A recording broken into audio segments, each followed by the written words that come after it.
Take off ಆಗ್ತಾ ಇದ್ದಂಗೆ ಬಿದ್ದೋದ್ರೆ ಅನ್ನೋ ಭಯ. ಬರೀ ಇಂಥದೆಯಾ? ಬೋರ್ಡಿಂಗ್ ಲೈನ್ಗೆ ಅಂತ ನಿಂತ್ಕೊಂಡ್ರೆ ಇಲ್ಲಿ BMTC ಬಸ್ ಸ್ಟಾಪ್ ಅಲ್ಲಿ ಕಾಣಿಸೋಕ್ಕಿಂತ ಜಾಸ್ತಿನೇ ಜನ ಇದ್ರು. ಎಲ್ರು ಮುಂದೆ ಹೋಗ್ಲಿ, ನಾವು ಲಾಸ್ಟ್ ಅಲ್ಲಿ ಹೋಗೋಣ, ಹೇಗಿದ್ರು ಸೀಟ್ಗೆ ಖರ್ಚಿಪ್ ಹಾಕಿದೀವಲ್ಲ, ನಮ್ ಸೀಟಲ್ಲಿ ಯಾರು ಕೂತ್ಕೊಳ್ಳಲ್ಲ ಅನ್ನೋ ಧೈರ್ಯ. ಎನಿವೆ ಫ್ಲೈಟ್ ಅಲ್ಲಿ ಎಂಟ್ರಿ ಆಗಿ ನಮ್ ಸೀಟಲ್ಲಿ ಸೆಟ್ಲ್ ಆದ್ವಿ. ಆದ್ರೂ ಬಸ್ ಆಗ್ಲಿ, ಕಾರ್ ಆಗ್ಲಿ, ಫ್ಲೈಟ್ ಆಗ್ಲಿ, ವಿಂಡೋ ಸೀಟಲ್ಲಿ ಕೂತ್ಕೊಳ್ಳೋದ್ರಲ್ಲಿ ಸಿಗೋ ಮಜಾನೇ ಬೇರೆ ಅಲ್ವಾ. ಫೈನಲಿ ಫ್ಲೈಟ್ ಮೂವ್ ಆಯ್ತು. ಮನ್ಸಲ್ಲಿ ಒಂಥರ ಭಯ, ತಲೆಯಲ್ಲಿ ಬೇಡದ ಯೋಚನೆಗಳೇ ಜಾಸ್ತಿ ಬರ್ತಾ ಇತ್ತು. ಇತ್ತೀಚೆಗೆ ಆಗಿರೋ ಇನ್ಸಿಡೆಂಟ್ ಎಲ್ಲ ಒಂದ್ಸಲ ನೆನಪಾಗ್ತಾ ಇತ್ತು. ಟೇಕ್ ಆಫ್ ಆಗ್ತಾ ಇದ್ದಂಗೆ ಬಿದ್ದೋದ್ರೆ ಅನ್ನೋ ಭಯ. ಬರೀ ಇಂಥದೆಯಾ?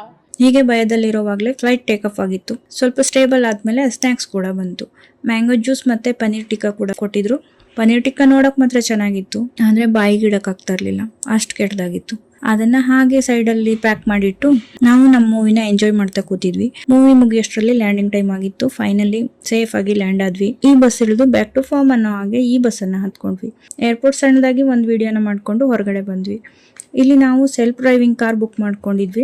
ಸೊ ಏರ್ಪೋರ್ಟ್ ಇಂದ ಕಾರ್ ಲೊಕೇಶನ್ಗೆ 1 ಅವರ್ ತೋರಿಸ್ತಾ ಇತ್ತು. ಸೊ ಟ್ಯಾಕ್ಸಿ ಬುಕ್ ಮಾಡ್ಕೊಂಡು ಲೊಕೇಶನ್ಗೆ ರೀಚ್ ಆದ್ವಿ. ಸೊ ಇದೇ ನೋಡಿ ನಮ್ಮ ಅಂಬಾರಿ. ಕಾರ್ ತಗೊಂಡು ಹೋಟೆಲ್ಗೆ ಅಂತ ಹೊರಟ್ವಿ.